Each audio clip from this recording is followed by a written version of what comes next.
Welcome back into another episode of the Believe in Georgia Tech podcast. We're your co-hosts. That is RJ Schaefer. I'm Jackson Caldwell, coming to you February 26th in the afternoon. And RJ, I know it's been a while for you. You've had a lot of things going on. You've been a little under the weather, but the pod is whole again.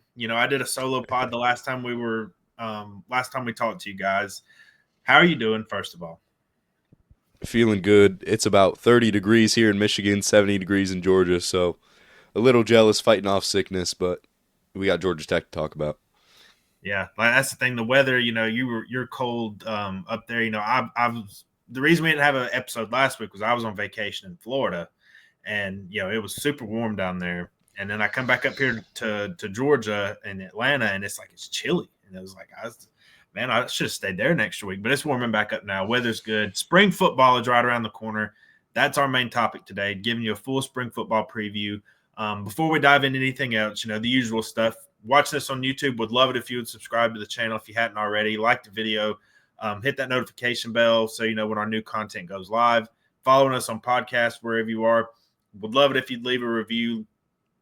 Just comments, reviews, whatever, that kind of thing. And just let us know how we're doing, what you guys want to see to make the show better. Love hearing the feedback from you guys. That's never going to stop. So, but like I said, today's mainly going to be a spring football preview. We're going to kind of go position by position, kind of give an overview, look at some position battles, that kind of thing. But before we do that, there are a couple things we wanted to talk about. I know you weren't able to join me last time, but Georgia Tech moved pretty quickly to make a hire at defensive coordinator. Tyler Santucci, of course, leaving for the Baltimore Ravens. I want to say it was 5 days later that Texas assistant Blake Gideon was hired as the new defensive coordinator for the Yellow Jackets. Look, I talked a lot about Gideon on the solo pod that I put out. Did a really good job developing guys at Texas into NFL players. Ones whether they were recruited or transfer portal, like Andrew Makuba. I talked about him a little bit. The transfer from Clemson, he really transformed him from like a borderline draftable guy to somebody who's probably going to be picked, third, fourth round, in a couple months in the draft. Also, just the recruiting aspect, on three, they come out with their top recruiters from the 2025 cycle as far as assistant coaches go. Gideon was right up there with the best of the best. So I like the hire. The thing I talked about on the pod was, the one thing you can ding him for is he just never been a coordinator. And that's, there's always a step up in levels to that. Doesn't mean he's going to be a bad one, but it's just, there's just an element of the unknown there. Kind of just, briefly give your thoughts on the hire, how Georgia Tech did. Any thoughts you might have on that? Yeah, I really trust, after the first hiring process, I really trust whatever Brent Key has to say when it comes to hiring assistant coaches. And just to push the same sentiment you did, 247 Sports, does their recruiter rankings. Gideon was seventh in the country. He was number one against defensive back recruiters. And I just think that's really valuable. Bringing somebody from Texas, obviously a hotbed of football, going to another hotbed of football in downtown Atlanta. I think he's going to find a lot of success. Little bit of a question mark with no coordinator experience, but I have the trust and I have the faith that there's a decent amount of position guys around him and Brent Key, and whatever happens, there's going to be support there. So I think he'll thrive. It might take a minute though. Yeah. The other hire that was reported over the weekend, Darius Eubanks is coming from Georgia Southern to Georgia Tech to be the linebackers coach. Now, that hasn't officially been announced by the school, but it was reported kind of across the board. That looks to be a pretty good hire. Georgia Southern had a couple of all-conference. They had the Sun Belt Defensive Player of the Year this past year at linebacker. And that was something else I talked about on the pod was, Santucci, of course, coached linebackers. Gideon is, more known for his coaching defensive backs, kind of how that structure is going to be set up. Looks like Georgia Tech is going to have a linebackers coach, but we will wait and see till it's officially announced by the school. Spring practice being next week, I think that would be soon, but again, I don't know. And then we'll kind of see how the roles play out from there. But before we get into more football talk, obviously there's some basketball stuff and some good basketball stuff. I'm not coming, I'm not going to be the Grim Reaper on this episode like we've been in the past. When we're, oh Lord, it's time to talk basketball again. Yes, there was a stinker against Boston College on Saturday. That was just we're not going to talk too much about that because there's good stuff we want to talk about. Georgia Tech had been playing really well, won 5 of their last 7. dropped an ugly game against Boston College on Saturday, bounced back really nicely last night. They led for most of the game against Pitt last night. It was tied. Pitt did tie it up late because Georgia Tech could not hit a field goal to save their life. They were living off free throws late in the game. But Duncan Powell had an incredible game with 26 points. Just a really, really nice win. I think Damon Stoudemire said after the game last night, that was, one of the more satisfying wins that he's had there. And look, there's a lot to dig into there, but I mean, I think Duncan Powell was like maybe my top story. He's 6 of 10 from 3, 26 points. Lance Terry had a pretty good night. Nate George had a pretty solid night. He was real, like Nate George hit his free throws late was the big thing. Going 8 and 9 from the line. I know it wasn't the greatest night shooting from the field for him. Bayan Dongo had 17 rebounds. Like, yeah, also had 11 points, but he had 17 rebounds. And that was something like Georgia Tech killed Pitt on the glass. Like, out rebounded them 37 to 27. Offense wasn't great in the second half because, like I said, a lot of their damage in terms of scoring was done late with free throws. But again, just an overall good win. We'll kind of get into more of the standings bit of it because, there's only 3 games left now. But kind of what were some of your takeaways from the game last night? Yeah, I mean, Duncan Powell was absolutely awesome that game. This is the first, not the first game this season, but the first time in a little while that I've seen, players, Georgia Tech players, going into a road atmosphere, talking to the road fans. Duncan Powell really got into it that game. He had 2 4-point plays. Another thing Stoudemire talked about after the game. And it's not like a dominant win. Against a team like Pitt, you're not going to have one. But that was one of the most awesome wins I've seen this year. Just the ability of Duncan Powell to, I guess, trash talk the fans, stay into the game, and just for a guy like me where baseball is my favorite sport, my favorite basketball games are where the players are involved. And Duncan Powell was as involved as he could be. Bayan Dongo had an amazing game. And Nate George struggled a little bit from the field, but he had a great game too. Yeah. I think we've talked about this a little bit. I know as far as top transfers and top impact transfers, I know that Duncan Powell doesn't get mentioned a lot. I hope people remember he was a kind of a late ad there in the portal window. Like, because I remember I was covering an NBA game late at night on the West Coast, and the news, like, his commitment was announced at like 11:30 or midnight, and it was just kind of like out of nowhere. He has just been awesome this year, just with the intangibles and some of like the leadership and off the court stuff, and then just he has turned in some big performances, and it was a nice bounce back game because he was pretty terrible against Boston College. Like, I no disrespect to Duncan, but like, he had a really rough game. Him and Nate George both had really rough games against Boston College, and that was a big part of why Georgia Tech lost that game. But both of them bounced back in a really nice way, especially Duncan, and it was just great to see that. And kind of, transitioning a little bit in the basketball talk. So we know there's been a big just log jam in the middle of the ACC, kind of from the 8 seed to about like the 11 or 12. Like, there's a bunch of teams in contention for it. If the season ended right now, Georgia Tech would be the number 8 seed in the ACC tournament, and that would mean a first-round bye. Now, there's some good and bad things to that. The good thing, obviously, being is you don't have to play a game in the first round. Like, you avoid that. You don't risk a one-and-done scenario where, it halts some of your momentum in the season. The downside to it is if you do win and beat Pitt, which is who they would be playing right now, they would have a rematch with Pittsburgh. I know Florida State's above them in the standings right here, but I did see in like an official, like if it were today bracket, they would be playing Pitt. So I don't know what the ESPN thing is here. You would play Duke in the quarterfinals. And look, Georgia Tech, I think, that Duke would be a very tough out for them. Like, I just, anything's possible in college basketball, but I think I don't want to speak for any fans, but I think 90% of fans would be with me as you'd rather play Louisville in the quarterfinals if you won in the first round. But if y'all would rather play Duke, let me know. There's not a ton of room to move up because, as you would see, North Carolina is sitting in the number 6 spot at 11-6, which is obviously 3 games ahead of Georgia Tech in the loss column. Also, you have to mention that they beat Georgia Tech, so they would have the tiebreaker over them, so they can't get higher than that. Obviously, SMU beat them. They still have a game against Wake Forest, but Wake Forest is still sitting in that 4th spot right now.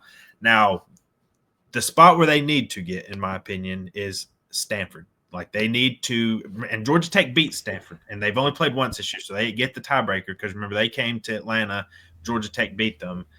Georgia Tech faces NC State and Miami at home. They play NC State Saturday. They play Miami next week, and then they go to Wake Forest. NC State and Miami are must wins. Like you got to win those games, and then we'll see what happens with Wake Forest. We'll see how the standings shake out. Now, Stanford, on the other hand, they do play Boston College tonight. You either need them to lose 2 out of their last 4 games, 3 out of their last 4 games, but remember, you get the tiebreaker over them. So here's Stanford's into their schedule. They host Boston College tonight.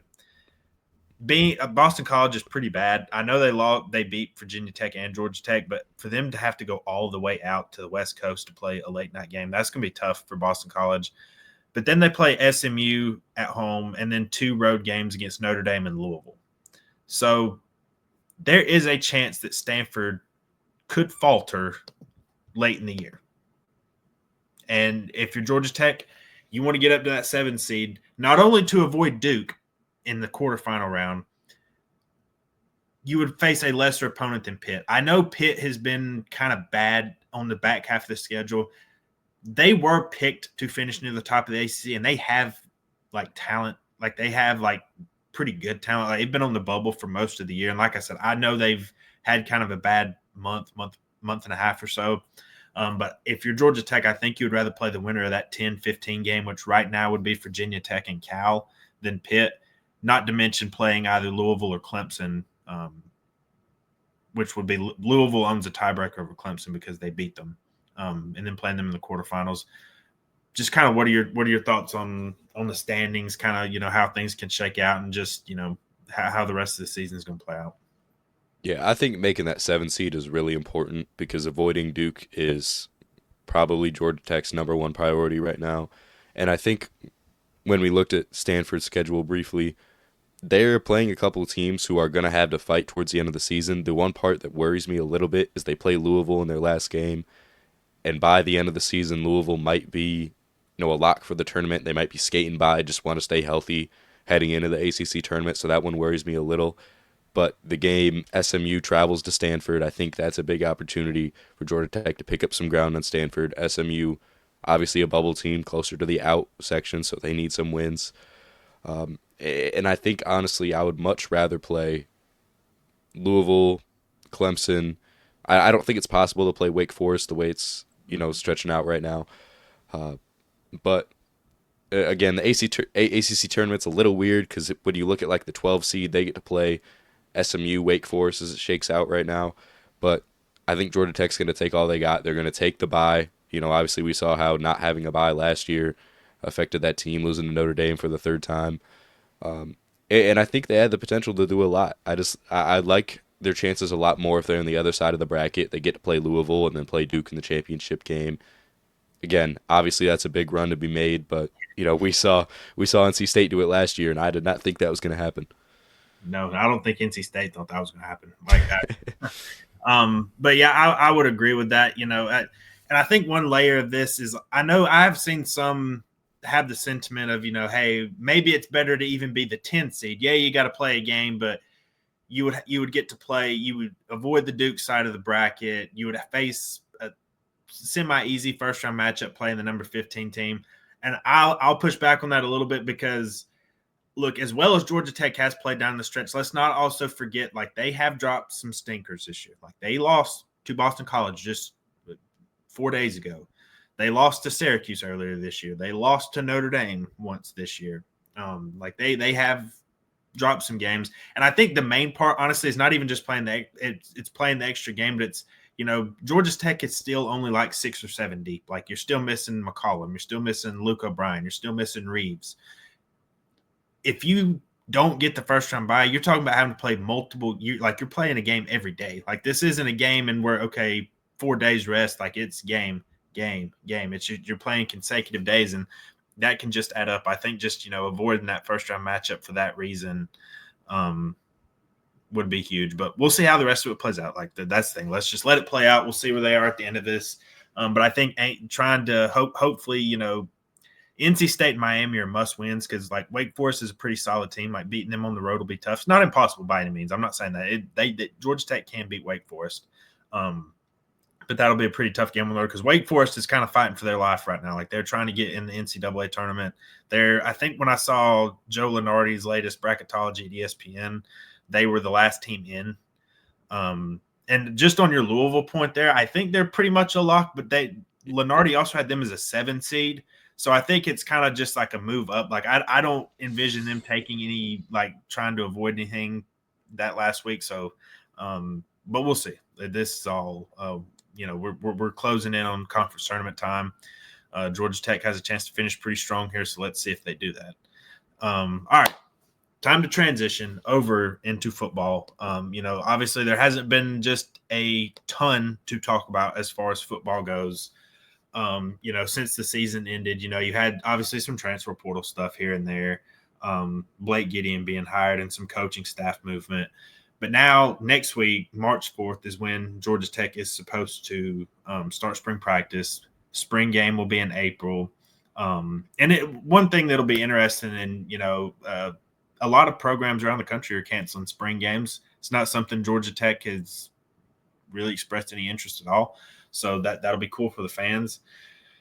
I guess, like we usually do, we'll just, go by position, kind of talk about players that intrigue us in the spring, previewing the spring and previewing when we do our fall camp preview is a lot different because you're just looking for different things. Like, I'll be honest, we're not going to spend a whole lot of time talking about Haynes King in the spring preview. Like you're not going to see him do a whole lot this spring. Now, there are some things he needs to improve upon for the season and stuff, but as far as spring goes, it's just about, hey, just stay healthy. Let's just, keep building in the offense. It's third year under Buster Faulkner and that kind of thing. But I guess that's where we're going to start. Quarterback. Obviously, you got Haynes King, Aaron Philo, Graham Knowles.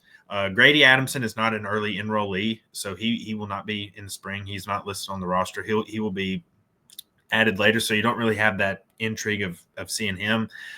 I guess it's just, I guess I'm more intrigued Philo and Knowles. Like, I know we saw a lot of what Philo did last year, but it's just kind of, okay, what's the next step? Like, how do you look in the spring? The only time we've ever seen Graham Knowles play was in the spring game last year. Obviously, he's a really tall quarterback with a lot of tools, has a super strong arm. It's just kind of, okay, what are the improvements you've made? You're going to get a lot of reps in the spring. Can you stay ahead, be the third guy? Kind of what are you looking for as far as the quarterback position goes? And I know, again, it's hard in the spring because quarterbacks are not going to face contact. Like, it's just – and that's what you want. It's just, what kind of are you looking for? Yeah, Graham Knowles, to me, like you talked about, I mean, he's just a physical beast. Like, seeing him play football, 6'7" quarterback with, the arm of some of the greatest in college football. That's definitely intriguing, even with how young he is, the fact he's never played a game. So I want to see, I think him and Philo will get a decent amount of reps in the spring game. They're not going to get touched. Just, I don't know if people don't watch the spring game. Like, they are going to blow the play dead as soon as anybody comes near them. So don't expect, a ton of long runs, but I think you could see a flash of what Graham Knowles can be. I'm honestly more excited for him than Aaron Philo because we know what he is. Graham Knowles, he could show some flashes in the spring game, have some good spring practices. Again, I'm going to say this for every single position, but especially quarterback, stay healthy. Yeah, that's my number one thing every time in the spring, every single time. And it's, especially when we get into fall camp, and they'll have the scrimmages and stuff, and, the number one thing, when people ask me, like, what are you looking for? Like, who's going to do this in the spring or who's going to do this in fall camp scrimmage? Just like, stay healthy. That's the number one thing. Just stay healthy. You can't afford any injuries, especially at the most important position. But yeah, I know it's maybe a little boring, not, just diving into Haynes King or Aaron Philo talking about spring football position previews, but it's, they're not going to get touched. We kind of have a good sense of what they are. I think the reason I brought up Philo is because, like, obviously Haynes King he's played a lot of college football. We've seen 1 year of Aaron Philo, so it's just kind of saying, okay, is there any market, seeing improvements? Like, things that definitely look different from the last time we saw him against NC State. Because that's the last time we saw Philo. Yeah, I don't. Anything, oh, I was Not a lot I'm looking for, but I just want to see. I want to see Aaron Philo. I want to see Graham Knowles. I just want to see them show some flashes, whatever it may be. A little bit of speed in the spring game, showing off the arm a little bit. Nothing too much. Quarterback is probably the position where I have the lowest expectation out of the spring because there's just not a lot you can show me I don't already know. it's a blessing and a curse to not have like a quarterback battle in the spring to really just Yeah. talk about, because that's for people that cover like Alabama and Notre Dame and Michigan. You're talking about all these high profile quarterback battles. Like, we're good over here. we're fine over here. All right, let's go to running back. Obviously, Jamal Haynes is back. It's kind of the same thing. I'll echo. People will probably get tired of me. Both of us probably saying this. Just again, stay healthy. Jamal Haynes struggled a little bit with injuries last year. Let's just running back, stay healthy. Anthony Carey back for another season. Chad Alexander back for another season. Trelane Maddox back. I'm kind of interested to see what he does this spring because obviously he was injured, last season. So I'll be intrigued to see kind of what he does. And then obviously the two new additions, J.P. Powell, the 4-star freshman, and then Malachi Hosley, the transfer from Penn. Not going to have Shane Marshall. He is not an early enrollee. For me, we're still talking about the depth battle. We talked about that a lot last season, and it's just kind of, we both really like the addition of Malachi Hosley. He's a proven player at Penn, did some good things there. It's of course a step up in competition. Like, everybody can recognize that. So I'll just kind of see how the depth shakes out. Some of those young guys kind of like, is there a leap for anybody? Like, okay, what's in store for Anthony Carey? Is Trelane Maddox going to do anything, or is it going to be okay, just keep him healthy for the fall? Chad Alexander was kind of the de facto number 2 running back last year and showed some flashes. Okay, what's the next step for him? And then just, this is the first time we'll see both Hosley and J.P. Powell. Look, I say this also a ton. Like, I don't try to put a ton of expectations on true freshmen. It's their first college action. Just kind of see what he does. Like, he was a super explosive player in high school. A guy I think has a lot of talent to be like a multifaceted running back. Like, I think he can catch the ball really well too. So I'll just be kind of seeing, are there any surprises and kind of how the depth battle shakes out. Yeah, Powell, he honestly reminds me a lot of Jamal Haynes. Like, they have a very similar build, very similar play style, and they can do a lot of things. But the one thing I'm looking for that could be a storyline, could be something where, there's actually something to look for in the spring is how can Malachi Hosley prove himself, push for that RB2 position, which probably by fall I think he'll be there. But, this is his first time with everybody else on the team. There are a lot of guys at the running back position that can fight for the number 2 spot. Trelane Maddox, Chad Alexander, guys who have done it before. And now he's coming into a program where he's unfamiliar. So I just want to see what we can get out of him. Powell, again, I just want to see how he looks speed-wise compared to the other guys. Again, high school to college is a big move. Going from Penn to Georgia Tech is also a big move. So just a lot of opportunities for guys to prove themselves. Yeah, I'd say Hosley's my guy to watch. Is yours? Yeah, for sure. Okay. We're boring. All right, so that any other thoughts as far as running back goes? Okay. Nope. Probably the first position where there is a good bit of, I would say, intrigue, and that is wide receiver. Obviously, there were some departures, whether it was transfer portal or, guys running out of eligibility.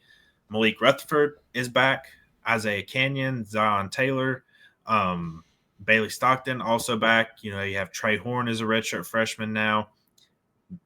The only true freshman coming in here, Jamari Bryce from Cartersville High School. He is an early enrollee. He will be participating in the spring. And then, of course, your transfer additions, Eric Rivers, Dean Patterson from FIU, Debron Gatling from South Carolina. So I think we talked about this, when we did our roster overlook is, we both think Rivers and Rutherford are pretty easy to slot in to starting jobs. And then it's kind of, okay, who else is coming in here? And I think we both aligned as we think it'll either be one of Patterson or Canyon with an outside shot maybe of Zion Taylor. That's what I'd say too. Yeah. Yeah. And I think that's one of like the position battles like to watch on the whole offense is like, again, anything can happen. But I think most Tech fans would agree that Rutherford and Rivers are penciled in to be major contributors at the receiver position. You know, like we know what Malik is. Malik's a super explosive playmaker. Get the ball out to him in screens. Different ways you can do him. The veteran of the group. Rivers was super productive at FIU. Had a lot of big time schools after him. That was a huge win for Georgia Tech in the transfer portal. Patterson was his teammate. Is a bigger body, 6'2", 210. And that's kind of like what I'm looking for is like just the size. Like again, Patterson's listed as 6'2", 205 on the roster, and then you've got Canyon at 6'4", 210. Like I think it'll be one of them because you want a receiver that has some size.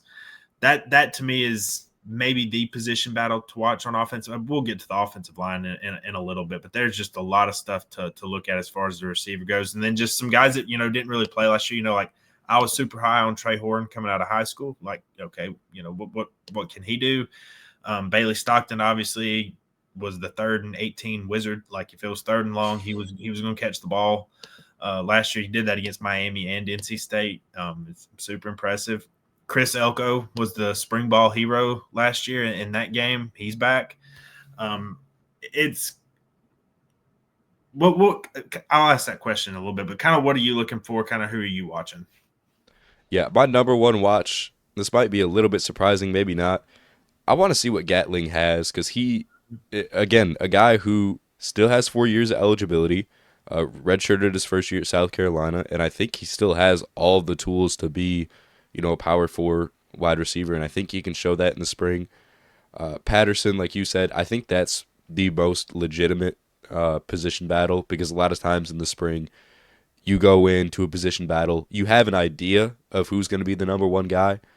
I have absolutely no clue who's the main guy there. Patterson obviously had some experience, wasn't the number one guy behind Rivers.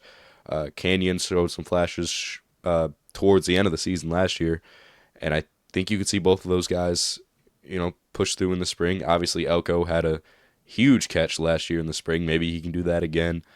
But my eyes are almost 100% on Gatling. A little bit, lacking in the size area. Probably not going to be an outside guy, but I think he does have the potential to fit what Malik Rutherford and, even what Eric Rivers is right now. Yeah, I would agree with that. So what I was going to ask, I think we're safe on quarterback and running back, but I'll ask this question for certain positions. Is this a position where you could see after the spring ends and the spring portal opens up, is this a place where you could see maybe another addition or two? I could see that. I could see them grabbing a guy who very, very, very experienced, could play on the outside, and he would fill into that starting role. The only thing is I would hate that for Dean Patterson and Canyon, who, have been fighting for that role, and then you bring in another guy who has a ton of experience. Well, the reason to me, if they go do that, it's like they didn't see enough from these guys in the spring. And to me, Yeah. it's also they're going and grabbing an experienced guy as well. Yeah, like we talked about before the podcast, you're not going to grab a guy just to grab a guy. You're going to get a guy because he's going to make an impact. And I think there could be some guys in that portal that you could see. I trust Patterson and Canyon until they show me something that I shouldn't trust in them. For now, I'd say talent is talent. I'm not going to say no to any transfer portal guy, especially if he has starting experience. But I'd like to see the Patterson Canyon battle first, and then maybe we'll see it from there. I'm still intrigued by Zion Taylor. I was a big fan of his when Yeah. he came out a couple of years ago. 2 years in the system now, has stayed. I'm kind of interested to see if he can take a leap up there. Anything else with wide receiver? That's all I got. All right, let's go to tight end. This is a position where we're going to see a lot of people play. Your Jackson Halls, who will be at the NFL Draft Combine working out this week. So Luke Harpering is back, the 4-star freshman from last year. Got a little bit of playing time.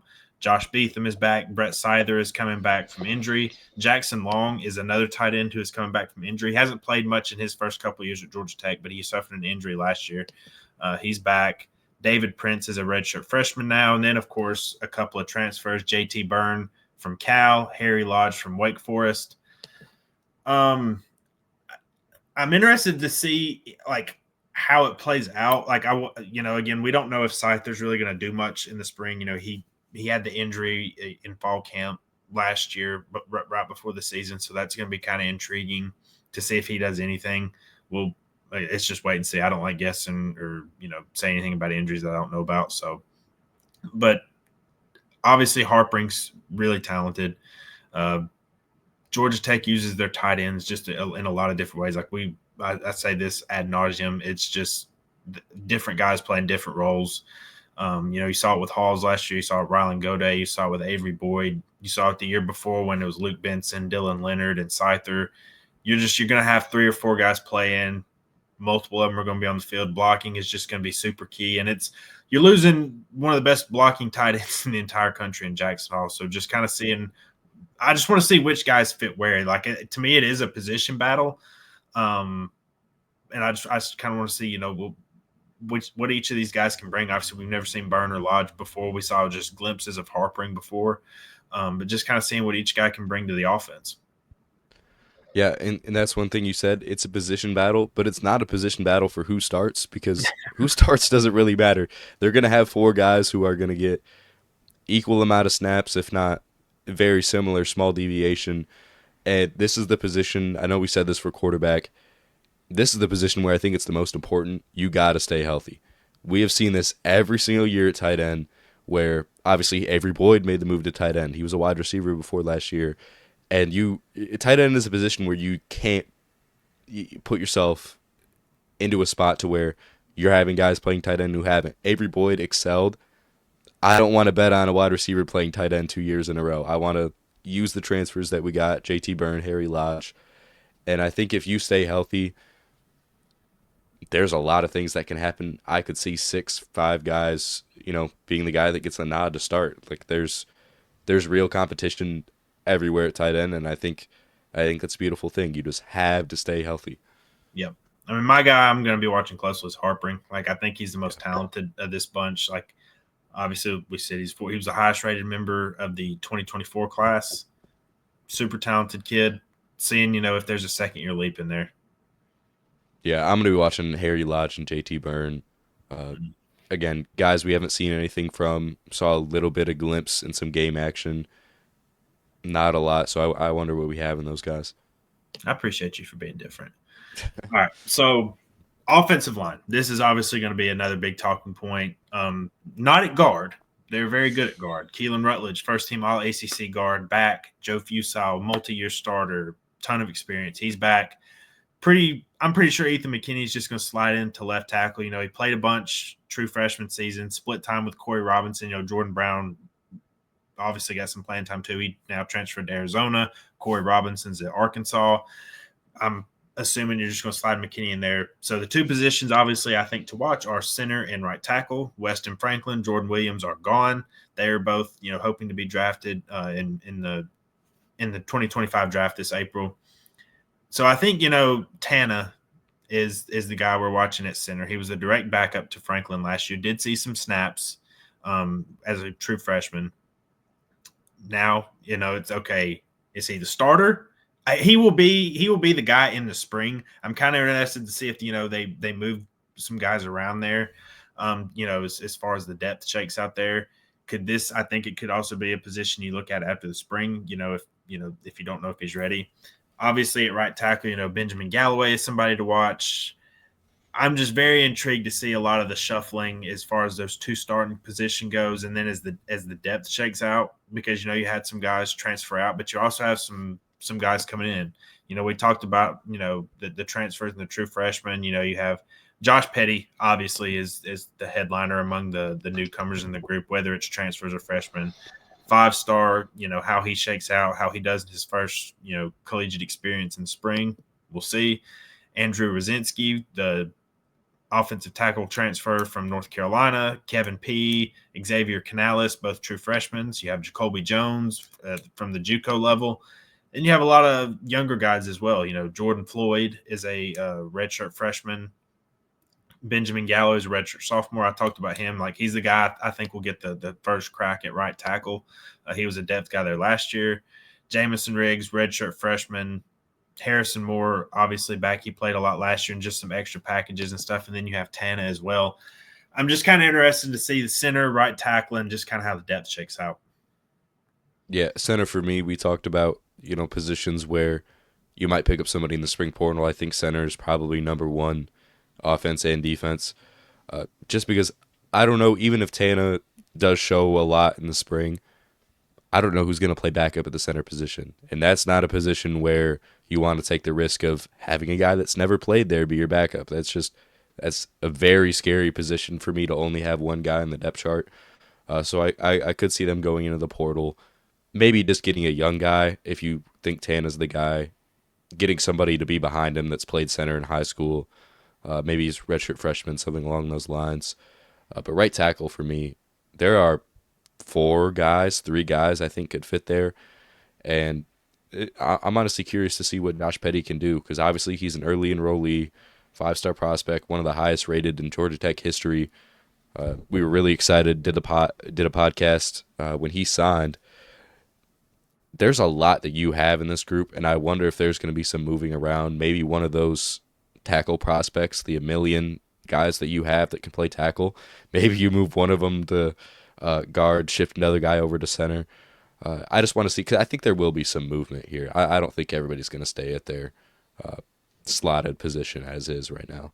Time to do that is spring. The time Yep. to kind of experiment a little bit and see where some guys could fit. It's definitely the spring, but I'll cop out with an easy answer and say Petty's the guy I want to watch. I think Tana is a close second. It's obviously I know Petty probably needs to put on some weight and get bigger and everything, and I think that's what we're looking for. But super super talented, kind of seeing what he brings. But yeah, it's him and Tanner, the guys I'm kind of watching and just kind of how the right tackle position shakes out as well. But anything else as far as offense? I think obviously a lot of the intrigue lies at the receiver position and the offensive line. I know there's some stuff we're looking for at tight end. It's just kind of all these guys are probably going to play in some fashion. They use their tight ends a lot. And then it's pretty straightforward, with quarterback, running back, we're kind of seeing how the depth shakes out, but I think there's some optimism there. But yeah, I think, wide receiver and offensive line are definitely the position battles to watch. Yeah, I'd throw tight end in there too, just because again, I don't know what we have with the transfers, and there's going to be 6 guys that play, and I just want to know what order they're playing in. All right. Well, let's go to defense, which is Yep. obviously Blake Gideon coming in. He was hired just a couple weeks ago. I guess 2-3 weeks ago at this point. A lot of continuity as far as the staff goes. Also bringing in, Eubanks, or reportedly bringing in Eubanks as the new linebackers coach. Defensive line is losing a lot of, obviously not superstar power, but just depth and experience. Zeke is gone, Micaiah Scott is gone, Josh Robinson, Kevin Harris, Sylvain's gone, Romello Height left in the portal.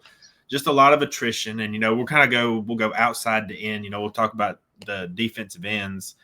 Jordan Boyd, who a sophomore now, a guy I loved coming out of high school in the 2024 class, just a lot of tools. Him and Amontre Bradford both. I mean, Amontre Bradford has the physical tools, 6'5", 250. He has the physical appearance of a potential NFL defensive end. He has that look. I'm kind of looking to see what he can put together this spring. You bring in Andre Fuller from Clemson. You have they're not AJ Hoffler from Clemson, Andre Fuller, the true freshman from Grayson High School. Chris, we'll talk defensive tackle in a second. You have Braden Manley from Mercer, Ronald Triplett from UTSA. We've talked about those guys a lot. Those are kind of the 5 guys at defensive end. You don't really have a proven guy there. Even the prospects you brought in from the transfer portal. Hoffler was a depth guy at Clemson. Triplett was, he wasn't an every down guy at UTSA. Manley played a lot, but is also at the FCS level. And I know Mercer was a very good FCS team this past year, but it's clearly a step up. And then Bradford and Boyd were depth guys last year who saw some action sparingly. This is obviously a hugely important position. I would not be shocked at all if this, no matter what happens this spring, even if you have some guys ball out and really maybe even exceed your expectations, I think this is where you can never have too many pass rushers or defensive ends in general. This is certainly a position to watch this spring. Yeah, and this is a position where injury is hard to avoid, and you have a lot of guys that you brought in from the transfer portal that honestly they fit the same schema of a defensive end. A lot of them are very, very, very talented physical guys who have a lot of speed, physical gifts, but maybe they haven't fully put it together. They weren't necessarily starters at their previous destination. Hoffler probably fits that the best, and I think you're going to give guys a lot of opportunity. And we've seen it in the past. Like Romello Height came to Georgia Tech, was absolutely amazing. Vandenberg was absolutely amazing last year, and they can develop transfer portal guys very well. Um, I'm just going to see what they have in AJ Hoffler. He's the guy I 1000% have my eyes on. Yeah, I mean, me too. Like, I think it's always tough to just pick one, especially with an important position battle like this. But to me, the two guy, man, if you just made me pick two, I would say Braden Manley. Just like he was super productive at that level, and I'm really high on him uh, coming from Mercer, and then Amontre Bradford, who I was again super high on coming out of high school, flipped him from Colorado on signing day. Has the physical tools to be an every down player. This is a position you obviously want depth in. And like I said, just because if they do bring some guys in after spring, I don't think it's necessarily reflective of any guys that didn't perform well in the spring, but it could be. But I don't think that's a given. I think it's just you just need depth at this position. Like you want guys there they can play, and they were in the mix for several other transfer prospects as well. But pass rush has to be better this year if Georgia Tech is going to make a legitimate ACC championship run, which some people are catching on to that, as we've heard in the past few days. So I think pass rush just has to be better, and that's just why it's just going to be a battle to keep a close eye on. And that's why I think they brought in so many bodies at the edge position just to see what you have. Like you need better pass rush. You need guys to replace what you had. So there's a lot of storylines to watch here. Probably 5 or 6 guys I want to watch in the spring. Yep. So kicking it inside to defensive tackle. Obviously, Jordan Vandenberg is the headliner there. Was a really solid player for Georgia Tech last year. Is coming back. Then there's just more question marks. They did pick up Matthew Alexander out of the transfer portal from UCF. Jason Moore is back. Shy Meek Jones is now a redshirt sophomore, 6'5", 300 pounds, like he super big guy. Landon Marshall, redshirt freshman now. Then you have your true freshman guys. You have Christian Garrett, of course, the 4-star defensive tackle, flipped from Georgia. Derry Norris, Blake Beelan. Again, Vandenberg. I think Vandenberg and Alexander. I think I would bet, or like Vandenberg, I know for sure, but like Alexander, I would bet a good bit to be a starter or at least a heavy rotation player. And then it's just like we've been saying, it's just there's just some questions behind there. There's just Jones and Marshall haven't really played a whole lot yet, and then true freshman defensive tackles, some like talented, obviously, but or it's just a question mark as far as experience there. It's another position I think if you can find the right fit as far as experience production goes in the portal, I think you bring in some more guys in. The thing I'm watching is the young guys. I know I have a good idea of what Vandenberg is.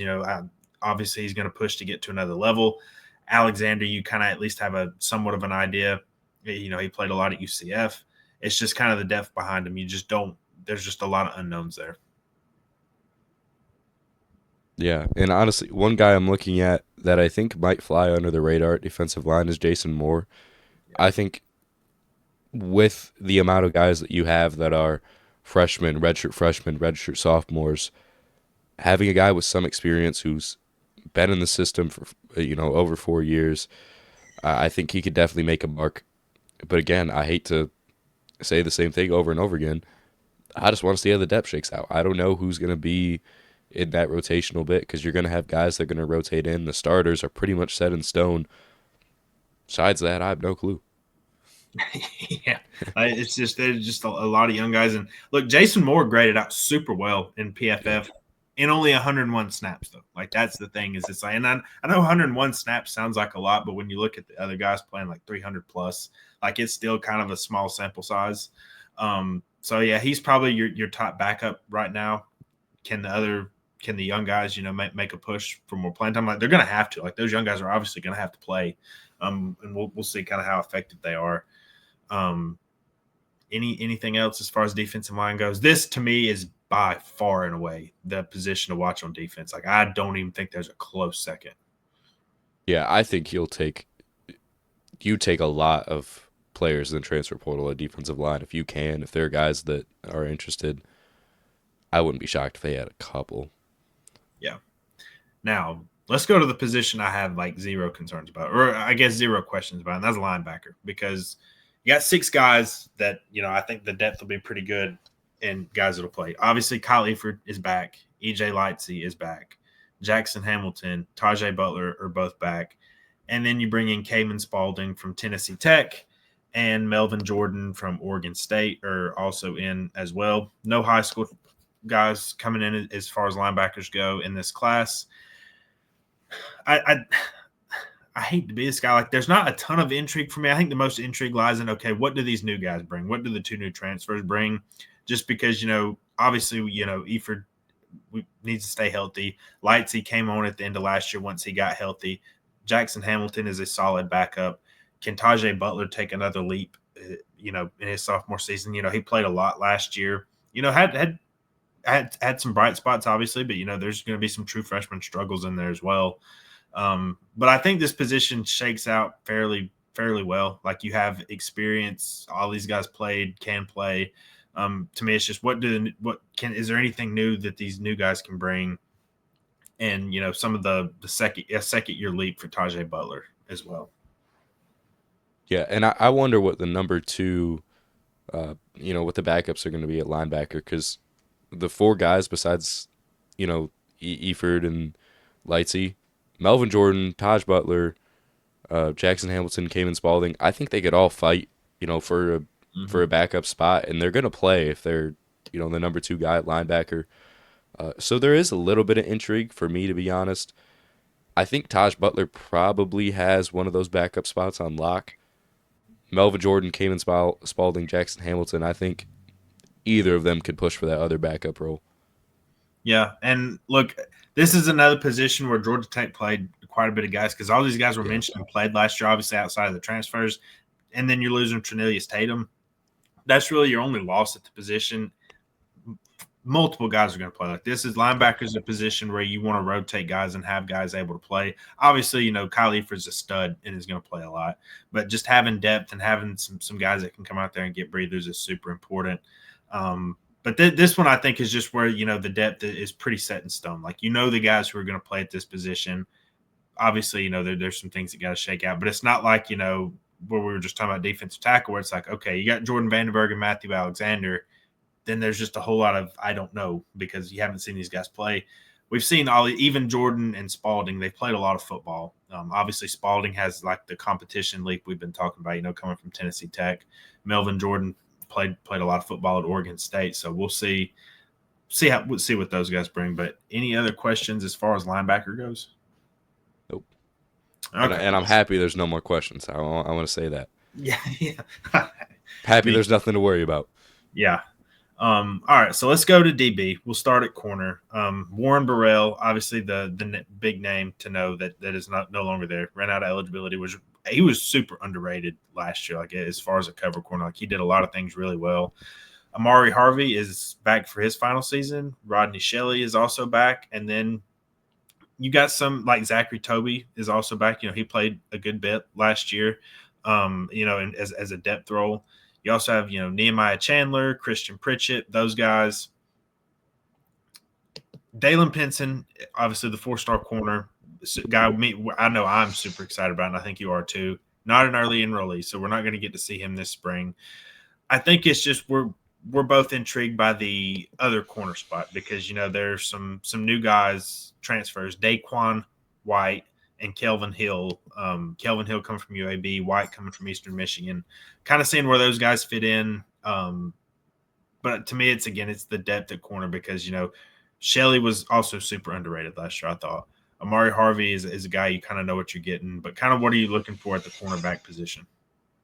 Yeah, it's funny to me because both of the transfers that are probably going to be fighting for that cornerback 2 slot, they both are extremely similar, especially build. Like Kelvin Hill, 5'10", 180. Daquan White, 5'10", 180. And they play very similar ball. I had the pleasure of seeing White hands-on when he was at Eastern Michigan. He always stood out as a player that, played above the rest of the teams in the MAC. I'm not going to talk bad on the MAC, but there's a significant difference between the MAC and the ACC, and I think he's ready for that jump. He's the guy that I'd slot into that cornerback two spot. But with some guys that you have returning, again, this is another position. I'm happy that there's an overload of talent, and I'm happy that there's a ton of guys battling for that spot. Yep. One guy I didn't mention, Troy Stevenson. He was a 4-star prospect in the 2024 class. Redshirted last year.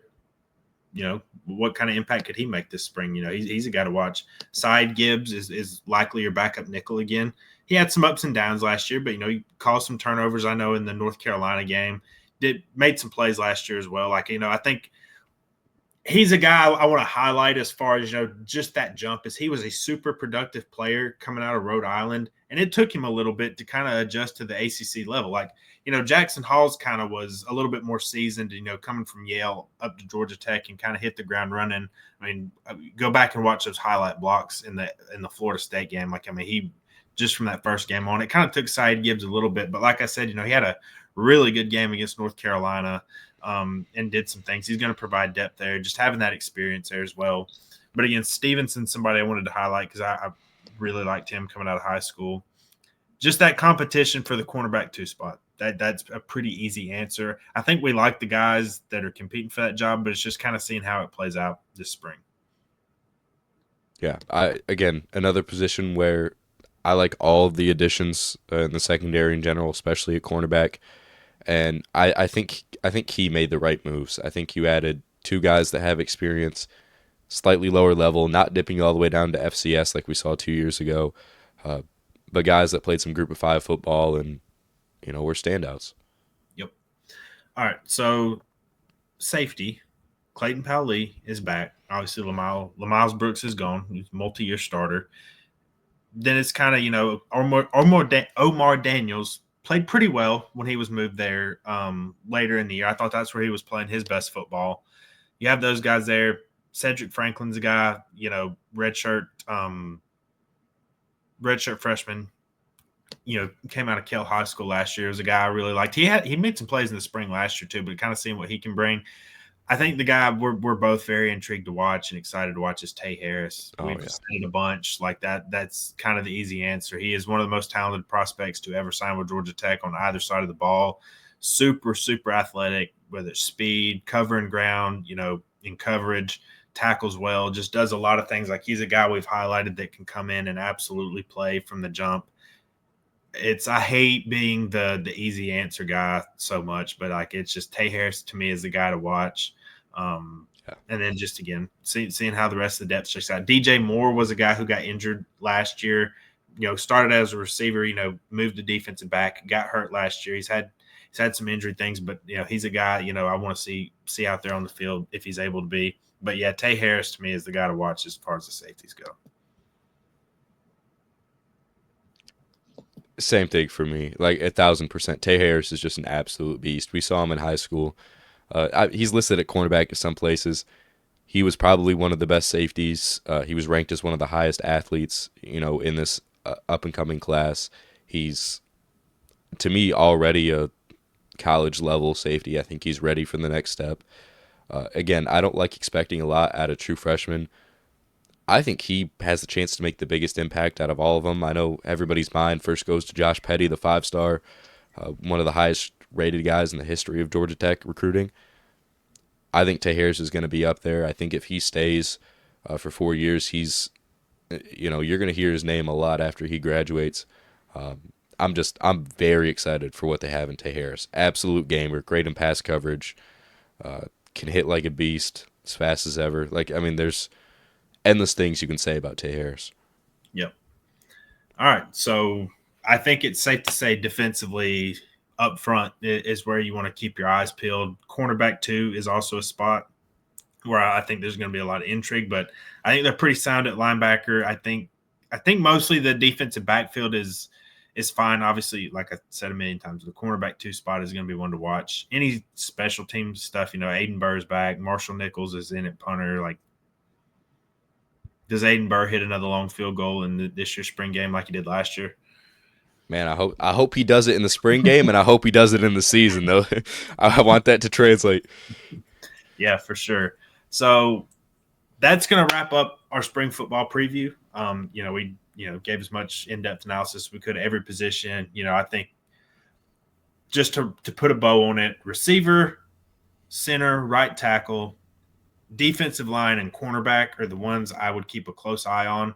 Obviously, there's other stuff to watch at these other positions, but those are the one I think you're going to want to keep your eyes glued on and see how some things shake out. Obviously, this is just one piece towards the 2025 season. We'll have summer and we'll have fall camp as well, but spring's obviously a big time for these guys to try to make statements and try to move towards grabbing some start spots. But that's going to do it for this episode.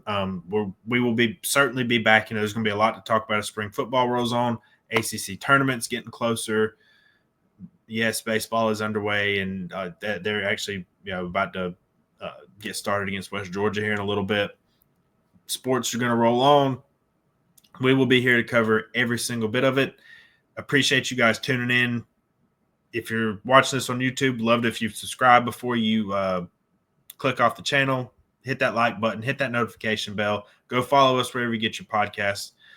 Appreciate you guys tuning in. Love you guys. We will be back next week with another episode. Until then, we are out.